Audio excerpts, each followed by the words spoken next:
जैसा कि हमने आपको बताया कि ये साल का आखिरी ग्रहण है।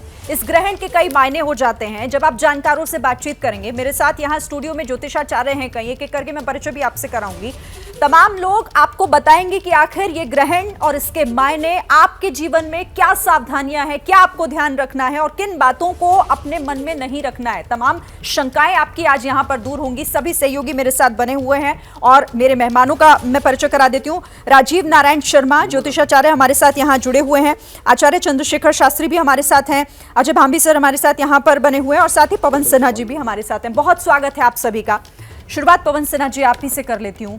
साल का आखिरी और जिस तरीके से ये चंद्र ग्रहण कहा जा रहा है कि इसकी परछाई कई मायनों में सही भी होगी तो कई मायनों में आपको ध्यान भी कई चीजों को का रखना होगा, आप कैसे समझाएंगे हमारे दर्शकों को? देखिए, चंद्र ग्रहण जब भी होगा और जहां पर जितना ज्यादा शक्तिशाली होगा वहां पर उतना ही ज्यादा प्रभाव हमारी मनोस्थिति पर पड़ता है।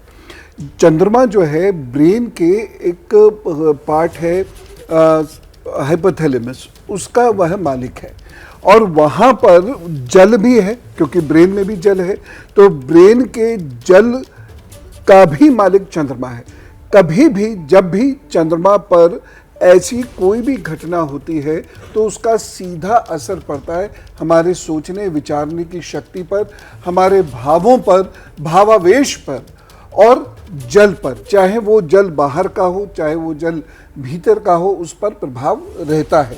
तो इसीलिए हमेशा ये कहा जाता है कि जब भी कोई ग्रहण पड़े तो हमें ध्यान करना चाहिए, साधना करनी चाहिए, खुशियाँ बांटनी चाहिए, दान आदि देना चाहिए। दान भी मुद्दा खुशी ही दे रहा है, तो शांति उससे प्राप्त होती है।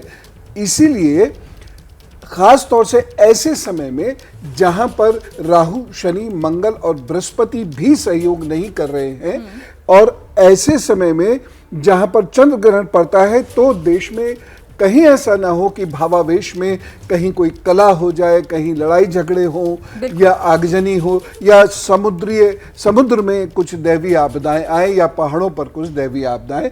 लेकिन कोई ऐसी चिंता की बात नहीं है। अगर हम शांत हैं तो जग शांत है। बिल्कुल, और इनका क्या अब असर हो सकता है इस पर भी हम आगे बात करेंगे। हमारे साथ जैसे ही घड़ी का काटा दोपहर 2:30 पे आए, बबीता जी का दिल सास बहू साजिश के लिए मचल जाए। और ये है इनकी बहू, पूरे दिन ऑफिस की टेंशन हो जाए गॉन जब ये करें अपना फेवरेट शो फ्री टाइम पे ऑन। इनकी तरह आप भी देखिए अपना फेवरेट शो अपने टाइम पर और डाउनलोड कीजिए एबीपी लाइव ऐप अपने स्मार्ट टीवी पर।